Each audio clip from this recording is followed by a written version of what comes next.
Well, there's sort of two or three threads here, right? The first one I think should be how close you are to your rep and how you've seen that improvement. But then you need evidence to back that improvement up. So I think going back to Owen's comment before around certification badges, that's showing, demonstrating that they can do it in their training environment.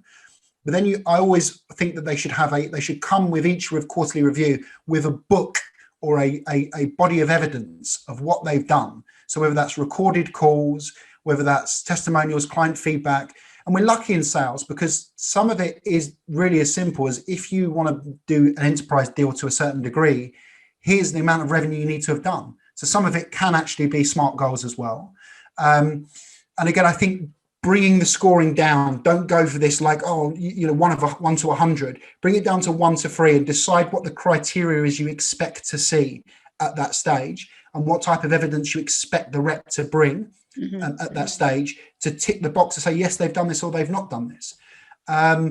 So there's just a few hints and tips that I would give in terms of making it tangible. But also I think the communication to the rep around what that criteria is really important. Because it's okay to turn around and say, if you can clearly demonstrate these 3 things, then we will move the competency to a high scoring competency, because then the rep can go away and do those things and you're getting them to do the things you want them to do. And then if they bring you the evidence and say, look, here's a Zoom call of me doing it, here's the certification of me doing it, here's a email back from a customer of me doing it, this is the criteria you've determined to be a 3 versus a 1, it becomes pretty simple to do.